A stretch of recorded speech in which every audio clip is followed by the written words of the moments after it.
My name is Clarice, and I am 35 years old.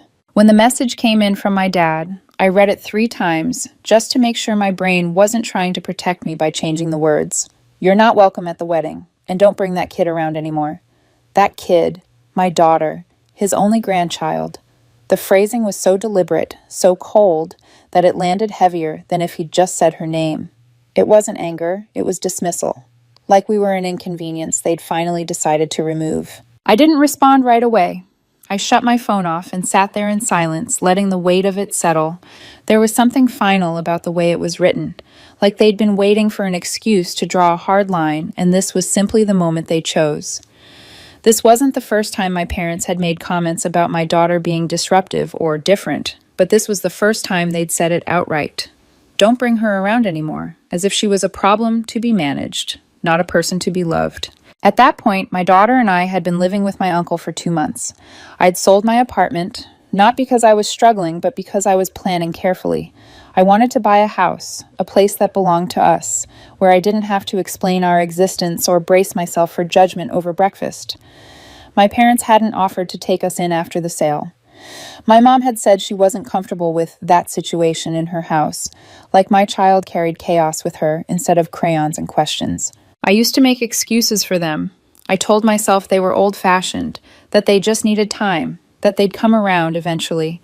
But after that message, I stopped lying to myself. They didn't need time. They needed control. The timing made it worse. My sister had gotten engaged in the spring to a man she met at work. He was fine, polite, quiet, and my parents were thrilled. Finally, one daughter doing things the right way. Big engagement photos. Expensive venue. Champagne celebrations. The whole thing cost more than most people make in a year, and no one seemed particularly worried about how it would be paid for. That responsibility landed on me without a conversation. Not asked, expected. I had money, didn't I? And I agreed to help. I told them from the start exactly how much I was willing to contribute. $10,000. That was it. Clear. Firm. I thought that was generous. I thought it would buy some peace. Instead, the bills started rolling in like I'd signed a blank check. Dress fittings, cake tastings, venue deposits, all happening without consulting me, yet somehow attached to my name. Then they added me to a joint wedding account for transparency. What they didn't mention was that they'd already started pulling money out of it. The day I checked the balance, my stomach dropped. They'd bought a brand new car for the couple. A car. With money I hadn't even agreed to give. I called my mom, and she told me I was being selfish. She said I could always make more money, but my sister only had one chance to live her dream. That sentence stuck with me, as if my life, my child, my future were somehow more replaceable. That night, I sat in my uncle's guest room, phone in my hand, staring at that account. Everything in it was still technically mine. They'd just assumed I wouldn't dare touch it, that I'd feel too guilty, too conditioned, too scared of being the bad one. So I moved every cent back into my main account. I didn't announce it. I didn't warn anyone. I just did it. 3 days later, my uncle walked into the kitchen with a strange look on his face and asked if I'd done something to the wedding account. I nodded. He told me my sister had opened the banking app while dress shopping and started screaming in the middle of the boutique. Full meltdown. The venue deposit bounced. The planner refused their calls. The panic had begun, and I didn't lift a finger to stop it. After that, everything started unraveling at once. My parents tried to claim it was a bank error. Then they said they'd decided to downsize the wedding intentionally. The story kept changing, but people talk, and the truth has a way of leaking out no matter how tightly you try to hold it in. My dad left a voicemail a few days later, pretending none of it had happened. He didn't mention the message telling me not to come. Didn't acknowledge what they'd said about my daughter. He just said things had gotten out of hand and maybe I could help fix it. That was when I understood something important. They didn't need my help. They needed my silence. I took my daughter out for tacos that night. We ate by the lake, bundled in jackets, and she talked the whole time about a painting she was working on. It was peaceful in a way my family never was. Quiet, honest. And sitting there, watching her swing her legs off the bench, I realized I wasn't angry anymore. I was done. After I moved the money back into my account, I expected an explosion. I expected screaming voicemails, threats, a dramatic family intervention. Instead, the first thing that came was silence, the kind that feels like a room full of people holding their breath while deciding which weapon to use first. 2 full days passed with nothing but the occasional missed call from unknown numbers I didn't answer. Then my uncle started getting the calls, and that's how I learned what was really happening. He came into the kitchen one morning with his phone in his hand and that tight look around his mouth that meant he'd just heard something he couldn't unhear. He told me my mom had called him, crying, insisting there was a misunderstanding, saying I'd panicked and transferred money that wasn't mine anymore. That wording made my stomach flip. Not moved my money, but stole theirs. She was already rewriting the story. I didn't call her back. I didn't argue. I let them keep talking in circles because circles are what they know. I focused on what mattered, keeping my daughter's world steady, keeping her away from the kind of emotional turbulence my family created like it was sport. I cooked breakfast, packed her bag, helped her with a craft project on the living room floor while my phone sat face down on the table like a sleeping animal. When I finally turned it over, the messages were stacked. My sister first. Short, sharp, dripping with disbelief. What did you do? Then my mom. Long paragraphs about family unity and how stress makes people act irrational. Then my dad, the simplest one, the most telling. We need to talk. We had nothing to talk about, but I needed to understand the shape of the lie they were building, because I knew it wouldn't stop at the wedding account. They'd always treated my generosity like something they could claim as theirs. Now they were going to act like my boundaries were betrayal. So I asked my uncle to tell me everything he'd heard. Every detail, every excuse, every version of the story. He didn't like being in the middle, but he also wasn't blind. He told me my sister had been dress shopping at a boutique in the city, standing on one of those small velvet pedestals in front of a mirror big enough to show you every flaw you didn't know you had, wearing a $6,000 gown she hadn't paid for yet but already treated like property. The fitter was pinning the hem when the venue called. They hadn't received the final payment. Their policy was strict. No money, no date, no exceptions. The reservation was canceled. The next Saturday available wasn't until the following year. My sister didn't cry. She screamed. She dropped the phone, yelled so loudly people stopped in the hallway, and then stormed out barefoot, still half-dressed, like she could outrun the consequences. My mom followed her into the street trying to calm her down, while my sister shouted that I'd stolen her wedding money and ruined her life. Someone recorded it. Of course they did. There's always someone with a phone when a woman in bridal underlayers is losing her mind on the sidewalk. That footage didn't make it to me, but I didn't need it. I could see it in my head too clearly. I could hear my sister's voice saying the same words she'd been using since we were teenagers. The ones she'd always relied on because they worked. Clarice is dramatic. Clarice is jealous. Clarice is unstable. The same labels they loved because it meant they never had to look at their own behavior. What I couldn't stop thinking about was the car. A brand new car bought with money from an account that had my name on it. Money I had never approved beyond my initial contribution. My parents had justified it to themselves the way they justify everything, by turning my resources into family property and my boundaries into selfishness. They had moved like I was too predictable to push back, like I would grumble and then comply, because that's what I'd always done. They were counting on guilt, counting on me staying quiet because my daughter was watching and I didn't want drama near her. They had forgotten one thing. Being quiet doesn't mean being powerless. The next day, my dad left a voicemail that made my skin prickle. He didn't apologize. He didn't ask how I was. He didn't even mention the message he'd sent banning me from the wedding. He spoke like a man trying to smooth over a small inconvenience. He said things had gotten a little out of hand, and they were in a jam, and maybe I could help fix it. The tone was almost warm, like he was buttering me up for an ask he assumed I'd say yes to. I listened all the way through without moving. When it ended, I didn't call back. I took my daughter to the park instead. She ran toward the swings, hair flying, laughing in that way kids do when they haven't been taught to shrink yet. I sat on a bench and watched her, feeling something loosen inside me. My parents used to tell me I was too sensitive. My sister used to tell me I was too intense. But watching my daughter take up space in the world, I realized the truth. They weren't afraid of my sensitivity or intensity. They were afraid of my refusal to be controlled. Later that evening, my uncle got another call from my dad and put it on speaker without warning me first. I heard my dad's voice fill the kitchen, the way it always did when he wanted to sound reasonable while being cruel. He asked my uncle to mediate. He said families don't function like this. He said I was hurting everyone. He said I was punishing my sister for a misunderstanding. My uncle didn't let him finish. He told my dad, flat and clear, that families also don't treat one child like garbage and call their grandchild, that kid, like she's a stain. He said they were reaping what they'd sown. He said I wasn't obligated to fund a wedding that was being built on disrespect and entitlement. My dad went quiet, not remorseful, just shocked, like he couldn't believe someone had said it out loud. That night, I sat in the guest room again with my laptop open, going through the numbers, with the calm focus of someone who has finally decided not to be manipulated. The joint account was drained on their side, and the rest of the planned expenses were still sitting like a bomb waiting to go off. Venue, rentals, catering, hair and makeup, the long list of vendors they'd booked without confirming they could pay. The wedding was 4 weeks away. They thought I would cave. They didn't understand that the money had never been the point. It was the disrespect, the way my daughter was spoken about, the way they expected me to fund everything while being treated like an inconvenience. And now, with the car already bought, the venue slipping away, and my sister's dream collapsing, I could feel the panic building behind their silence. Something was coming.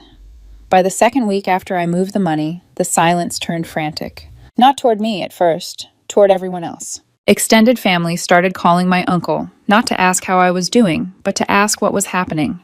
The invitations had already gone out. Flights were booked, hotels reserved. People were whispering that something was wrong because the wedding that had once been paraded like a luxury brand launch was suddenly unraveling at the seams. The dress was the first real casualty. The boutique didn't wait.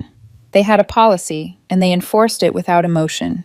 My sister missed the final payment deadline by less than 24 hours, and the gown was released to another bride who paid in full.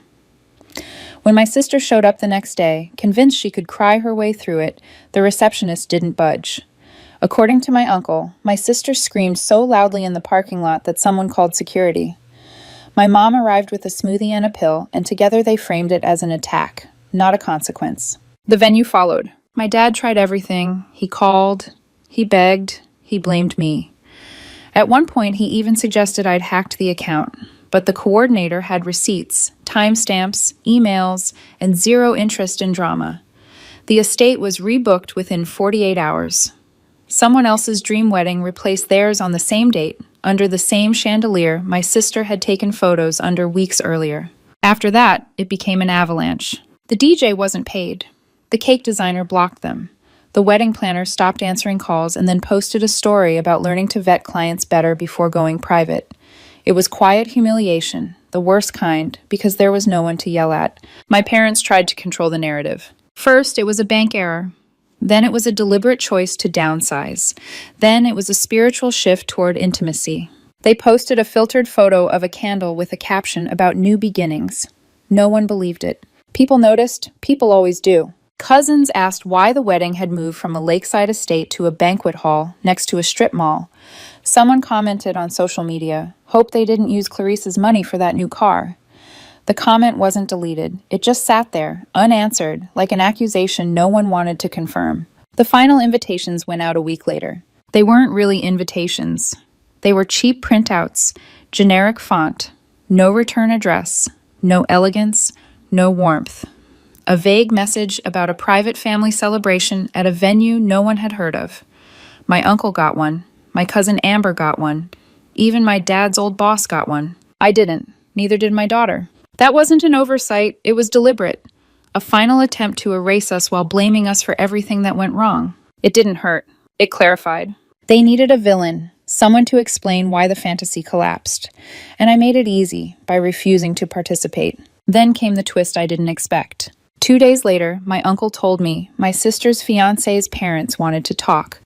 I assumed they were coming to defend their son, maybe to pressure me, maybe to lecture me about family unity.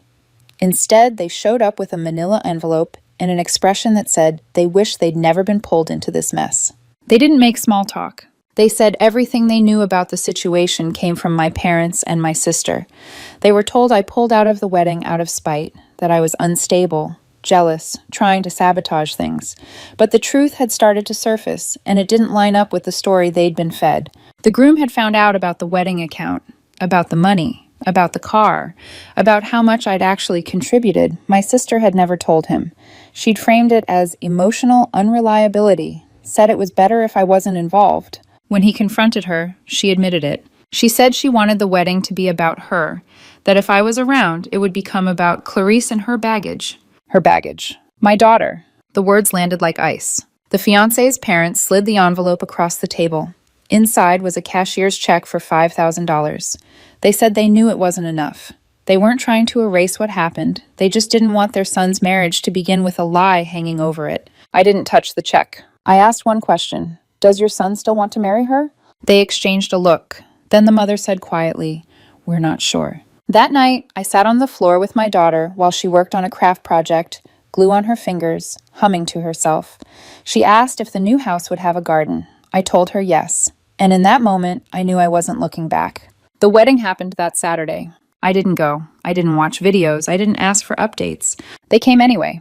The banquet hall was fluorescent lit and smelled faintly of disinfectant from a funeral that had ended earlier that day. Folding chairs, discount tablecloths, artificial flowers that looked reused, no dancing, a playlist on someone's phone that kept cutting out. During a toast, the groom's brother tried to make a joke, something about how the bride knew how to get what she wanted, even if someone else paid the price. The room went silent. My sister laughed too loudly and raised her glass. Hey, I'm not the one raising a charity case. No music, no cover. The groom stood up, set his drink down, and walked out. He didn't come back. Guests started leaving. Cupcakes sat untouched. Someone muttered, "Well, this was a mistake," and walked out with their spouse. The next morning, my phone filled with screenshots and messages I didn't respond to. The groom had packed a bag and left town. No marriage certificate was filed. No honeymoon happened. The car sat in the driveway, shiny and accusing. My sister posted a black background story with white text about heartbreak and betrayal. No apology, no ownership. For once, I didn't say a word. The truth did the work for me. After the wedding imploded, the noise didn't stop right away. It just changed tone. The frantic calls turned into whispers. The public outrage softened into private embarrassment. My parents didn't apologize. They recalibrated. That had always been their skill. When a story stopped working, they didn't fix it. They replaced it. My mom posted photos from a rented lake house a few days later, filters heavy, smiles stiff. The caption read something about a reset with real family. It got 6 likes, all from people who hadn't been around long enough to know what had really happened. My dad stayed quiet online, which was new. Silence from him usually meant things were worse than anyone realized. My sister disappeared for a while. No posts, no updates, no vague quotes about resilience. That was how I knew she was spiraling. She only went quiet when she ran out of angles. Meanwhile, the truth kept leaking out anyway. One aunt canceled her return flight early. A cousin messaged me privately to say she was sorry and that she hadn't known things were that bad. Another relative sent a screenshot of a comment left under a photo of the new car. I hope they didn't use Clarice's money for that. The comment stayed up. No one defended it. No one deleted it. My uncle was furious in a way I'd never seen before. He stopped trying to be polite. He went straight into the family logistics chat my mom had created and wrote one line. "So your granddaughter isn't good enough to be in the same room as you now." Then he left the chat. My mom left immediately after. My dad didn't respond. No one else said a word. That was when the shift happened. The narrative my parents had tried to control started to fracture, not because I spoke up, but because too many people saw the inconsistencies for themselves. You can spin a story when only one person knows the truth.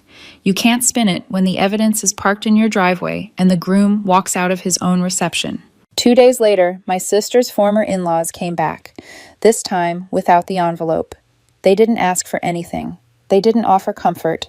They simply said they were sorry my daughter had been spoken about the way she was. The mother's voice cracked when she said it. She said she'd raised her children to be better than that. Then they left, and I knew that whatever marriage might have existed was already over. That night, my sister sent a single email. No greeting, no apology. Just a subject line that read, "From one woman to another." Inside, she wrote about reclaiming our bond, about how families fall apart when misunderstandings aren't addressed, about how she hoped we could move forward because family is forever. She ended with a list: venue balance, rentals, catering, hair and makeup, just over $19,000. She asked if I could help with one last thing, promised she'd never ask again. I forwarded the email to my uncle. He called me 10 minutes later, laughing so hard he could barely get words out. Apparently, my mom had shown up at his house uninvited earlier that day to try the same angle. She told him the wedding being canceled would stain the family name. He told her the only stain was how they treated me and my daughter. After that, she stopped showing up. The invitations to the cozy gathering went out. Cheap paper, free template, no lace, no trim, no warmth. My uncle got one. Amber got one. My dad's former boss got one. We didn't. It was the final confirmation I didn't need. They didn't want reconciliation. They wanted obedience. And they'd lost it. 3.5 weeks after the disaster, they still tried to call a wedding. I signed the papers. No fanfare, no champagne, just a quiet office, a stack of documents, and my name printed exactly where it belonged. I closed on the house on a Tuesday morning, the kind of day that doesn't announce itself as important until later, when you look back and realize everything changed right there. It wasn't huge, it wasn't flashy, but it was mine. 3 bedrooms, a kitchen window that caught the morning light just right, a fenced yard with an old maple tree that leaned a little to the left, like it had stories to tell. The first thing my daughter did when we walked through the door was run down the hallway, open every door, and declare the smallest room hers. She said she wanted to turn it into a sun lab, which I didn't ask her to explain. She said we needed a wind chime. We bought 3. My uncle helped carry the last box up the porch steps. When my daughter unlocked the front door herself and yelled, "We're home!" something in my chest finally exhaled. I didn't cry. I didn't need to. The feeling was deeper than that. It was relief mixed with certainty. This wasn't borrowed space. This wasn't temporary. This was a beginning. I never told my parents we bought the house. They found out anyway. My uncle sent them a picture without asking me first. Me and my daughter standing on the porch, keys in our hands, smiling like we'd just escaped something heavy. I didn't know he'd done it until he showed me my mom's reply. How convenient. No congratulations. No curiosity. Just bitterness, wrapped in punctuation. 2 days later, she posted a filtered photo of a rented lake house with a caption about resetting with real family. It got 6 likes, all from people who hadn't been around long enough to know better. My sister stayed silent. No posts, no stories, no quotes. According to Amber, she'd tried calling her fiancé late one night, crying, saying they could still make it official. He didn't answer. His cousin did. She told her flatly that he wasn't coming back. Whatever ceremony they'd had hadn't even been legally filed. No marriage certificate, no honeymoon. Just a shiny car sitting in the driveway, paid for with money that had burned a hole straight through their fantasy. I didn't celebrate that. I didn't gloat. I just kept building my life. I painted the kitchen cabinets a soft green. I replaced the ugly ceiling fan in the dining room. I let my daughter pick a ridiculous chandelier for her room that turned it into what she proudly called a fairy disco. Slowly, every corner of the house started to feel like us. Not a compromise, not a peace offering, a home. A few weeks later, I hosted a housewarming. Nothing formal, no printed invitations, just texts to people who mattered. My uncle came. Amber and her husband brought fresh bread and a bottle of wine. A couple of neighbors I'd started talking to showed up with smiles and stories. The backyard lights glowed softly while kids ran through the grass, and music played low enough that no one had to shout to be heard. At one point, I looked around and realized something that stopped me cold. Every single person there had chosen to be in my life. Not because of obligation, not because of guilt, not because I paid their way. No one asked about the wedding. No one mentioned my parents. No one brought up my sister. It was like that chapter had quietly sealed itself and refused to bleed into this one. Later, after everyone left and my daughter was asleep, I sat on the porch with my uncle. We didn't say much. We didn't need to. Finally, he broke the silence. "You built this from nothing," he said. "You know that, right?" I did. I knew it in my bones. I remembered every night I lay awake wondering if I'd ever get out, every phone call that ended in guilt. Every moment I let them make me small to keep the peace. Every time they looked at my daughter like she was a problem instead of a gift. Now here we were, out of reach, unapologetic. I know they saw the photos. The porch, the lights, the people laughing. The caption I wrote under one picture. Home. Finally. They didn't like it. They didn't comment. But I know they felt it. And part of me hopes it burned, not out of spite, but out of truth. Because for years, they treated my generosity like a resource and my silence like consent. Watching me build something they couldn't touch must have been unbearable. My sister never apologized. She didn't need to. Her silence said enough. The relatives who once defended her started pulling away quietly. Invitations stopped. Conversations cooled. Even the people who used to excuse her behavior stopped returning calls. It turns out cruelty is easier to overlook when someone's winning. When they're not, it stands out. I didn't correct the stories she told. I didn't fight the version of events my parents clung to. I didn't chase closure. I didn't need it. Closure came the first night I slept in my own house, windows open, my daughter breathing softly down the hall, and no voice in my head telling me I owed someone something. People ask me later if it hurt to lose my family. I tell them the truth. I didn't lose a family. I lost a system built on control, guilt, and quiet exploitation. What I kept was my dignity. What I kept was my child's peace. What I kept was a future that belonged to us and no one else. My name is Clarice, and they didn't push me out. They taught me how to walk away.